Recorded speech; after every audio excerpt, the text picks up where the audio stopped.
One of the biggest complaints that I've always heard when it comes to the topic of Boruto is just how much it differs from Naruto, whether it's the world, the tone, or just the character himself. But I always ask this question to this complaint: isn't that the point? Why would I want to watch another blonde-haired ninja go through probably the exact same story beats that we've had for the past 20 years at this point, 20 plus years to be honest, because you can rewatch Naruto as many times as you want. And people are so hung up on the fact that Naruto has grown and taken a back seat in the sequel about his son and the next generation of ninja. It's what I like to call the Legend of Korra problem, you know? And in today's video, which will be our 1,000 subscriber special, thank you guys so much. More on that by the end of the video. I do want to put up the proverbial mirror to Boruto and Naruto to look at the ways that they reflect off of each other and why some of the things that makes Naruto such a likable and great character to so many people are also some of the things that makes Boruto such a great character, but in a different way, you know? And with all that out of the way, again, thank you guys so much for subscribing. Please continue to support, you know, leaving your comments on what you guys think I could do better, and, you know, liking it really does help the channel. But with all out of the way, let's get it done. Naruto, 1 hour premiere Saturday, September 10th at 9. No guts, no glory. So when Boruto was first announced or first came out, you know, people were excited. And after all, I mean, it made sense. Who wouldn't be? It meant more stories from the Naruto world in the future, watching Naruto live out what he's essentially chased over the course of the past 20 years, you know, and probably being in his prime because he's had 10 years to train to become more powerful and to also see him with his family that he's really wanted for the longest time. And this excitement, as we all know, would heavily fade as the mishandling of the Boruto anime happened. And look, it was mishandled. I don't care about anime canon. It's filler. The only person closely enough from that stuff that's relevant that actually shows up in the manga is Sumire, and she's from one of the light novels. So stuff like that doesn't count. Denki and Iwabe, when they lock in on that manga canon stuff, they never show up. I'm telling you that right now. When the anime comes back, they're not gonna show up at all. Just wanted to put that out there. But there was also the fact with this mishandling of it, the way that Boruto's character was handled, because they stretched a lot of his character development over the course of what, I think 60 episodes. And Boruto, being a child who grew up privileged, who on top of that took his privileged upbringing for granted, rubbed a lot of people, including myself, the wrong way. You know, we just watched Naruto go through 20 years of having none of what Boruto had, wanting exactly what he had, and now there's this kid taking it for granted. This, however, was, I think, the point a lot of people missed. Boruto wasn't supposed to be a likable character at the beginning of the story. I mean, it's not like Naruto was a likable character at the beginning of his story, and I know that's going to strike a nerve with a lot of people, but it's the truth. Naruto, much like Boruto was a brat at the beginning of the story. They were brats for the exact same reason too, which was attention, albeit with different motivations, where on the perspective of Naruto, being a brat to get the attention of the village because they all shunned him, he realized that it was better to have them hate you and give you attention than to just like not acknowledge your existence at all. Versus Boruto, though, who was a brat to gain Naruto's attention because he routinely neglected his family to be the Hokage. And this is a thing that I will address really quickly, and I just want to ask you the question: what did you think Naruto's internal conflict was going to be throughout the story? Honestly, you know, at this point, he's the most powerful person on the planet who has a best friend who's almost as powerful as he is, so he needs some type of conflict in the story that, you know, gives us a reason to be around him. He can't be this perfect and infallible character because then he just becomes boring. Granted, I do think it's dumb to have the orphan kid neglect his family, especially one whose staple jutsu is to clone himself. You know, I think that's kind of dumb. I do think the story beat could have worked if they put a bit more thought into it, you know?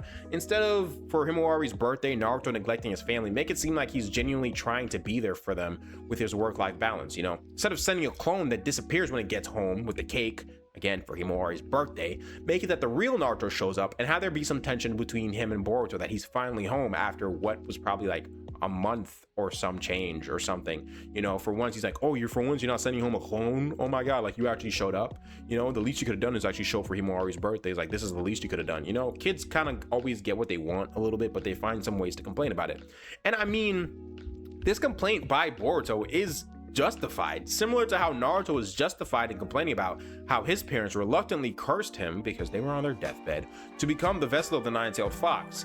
And looking at the stories of Naruto and Boruto together is essential to truly understanding and appreciating Boruto's character. It is also important to take into account the times in which they grew up and how different it was and is, because that's exactly what a lot of our parents do to us. I know we've all heard the stories or the memes of how our parents grew up and they had to go through all these hardships, whether it's to just go to school or something, or go, do something or get something, and they talk about how much easier we have it in life, and they use it as a justification to either put us down in some way or just talk about, back in my day, we would have done this or we would have done that. This is the exact same thing that people do to Boruto. Instead of the world doing it to him, we do it to Boruto. And I love Naruto as a character, but one of the reasons we love him so much is because of his relatability and the fact that we cheer him on. But time and time again, we are told how achieving our dreams means sacrificing the things that we love the most. It's realistic. The logical thing, unfortunately, that Naruto would love the most is his family. So in some way, shape, or form, he would have to sacrifice the attention that he gives them, especially since he's running essentially a small country, because the Hidden Leaf Village is the biggest village.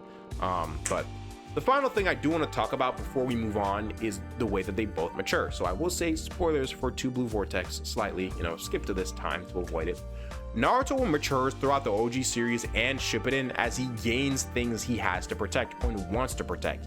Boruto, on the other hand, matures over the course of the time skip between Naruto Next Generations and 2 Blue Vortex, as he has lost almost every single thing that he wants to protect, and they're all shunning him and pushing him away. And this isn't to say that Boruto didn't mature over the course of Naruto Next Generations. He did quite a lot, but the two characters are what I think inverses of each other. To the character who has absolutely nothing, which is Naruto, the logical answer is that he must gain everything to lose over the course of the story because he knows how to appreciate it now that he has it. Versus the character who has everything, Boruto, the logical answer is that he must lose everything while still trying to protect it to truly understand what he has throughout the story. I am so there! This is gonna be fun. Naruto, weekdays at 5:30. Now, we already touched on it a little bit, but the real reason Boruto was so hated from the jump is that the story itself forces us to grapple with the fact that Naruto and Sasuke weren't and aren't perfect. This was a hard pill for a lot of people to swallow, including myself, because seeing Naruto grow up and go through all the hardships in his life to now having achieved his dreams, but at the expense of his own family's happiness, seemed a bit too real. Sasuke also not being very present for his family was a very hard pill to swallow because, again, he went to the Uchiha massacre. But once again, this made sense because it was real. The entire ninja world is living in peace because of these two men specifically. They are the proverbial gates holding back the flood the best way that they can. And before you even deny this, the second Naruto and Sasuke were taken out of the equation in terms of power relevance within the story, not even just being taken out of the story, regardless of how you feel about them being taken out of power relevance within the story, the entire ninja world went into turmoil like the next day, I'm pretty sure.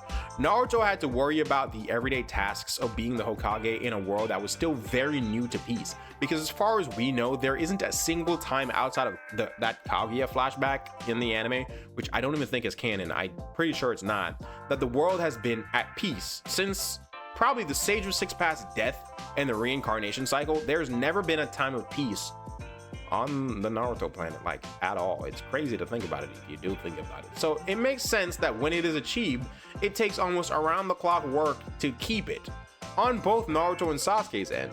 In fact, we see this in one of the light novels where Shikamaru's perspective when he has to prevent the Hidden Stone Village from starting the 5th Great Ninja War because their daimyo is like salty that the Hidden Leaf is growing, or there's like sanctions on the development of ninja weapons and the Hidden Leaf is developing ninja weapons, whatever. If you want to do, if you want to know more about it, go read it.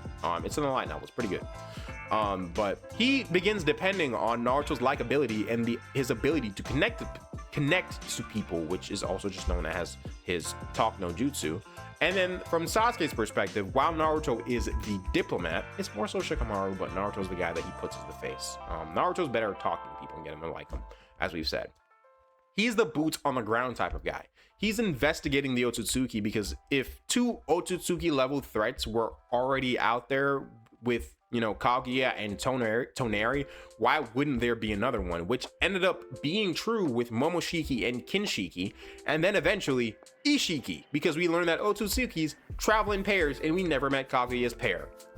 So, you know, point being that while it may not have been easy watching our heroes struggle to be present in their families, especially considering how they grew up, if you think about the positions they were placed in just for a second in trying to make the world a better place for their family, and you know, for everyone at large, but let's be honest, it was for their family, there is some sense to it. I'm going to be greater than any of them. Naruto, a ninja legend! Naruto, next Saturday at 12:30. So to end this video off, I do want to say that this was not made in any way to really absolve any of these characters of blame. It was to give you a better perspective of how they reflect off of each other and how their place within the story is what it is, and why it does make some sense in some way, even if you don't like it, because these are things that makes these characters so much more interesting. You know, they have these flaws that they have to overcome while literally saving the world. Reading about a character who has it all figured out is boring. You know, them being perfect and having no fallacies does not make for a good story. Looking at you, Solo Leveling. Sorry for the stray. But Boruto wasn't really given a chance, not due to his character arc entirely, but mainly due to the medium in which most Naruto fans consumed his story, that being the anime, which was just being used as a way to milk the series. So to this, I do want to say, I do urge you, if you have not given Boruto the proper chance that he deserves, I beg you, please read the manga until the anime makes a return in what will likely be a seasonal capacity for a more accurate depiction of the story. You know, just please read it. And that's the video. And again, I do want to say thank you guys so much to all 1,010 of you that have subscribed so far. This has really meant a lot to me. You know, it's still crazy to me that so many of you chose to stick around and listen to me talk about topics like these, whether it be anime, movies, TV shows, and video games, which I know I haven't done yet. I just haven't played a game that I'm not talk about yet, but eventually. You know, I have a vision for this channel and beyond, so I genuinely do hope you guys stick around and, you know, just really be on this journey with me.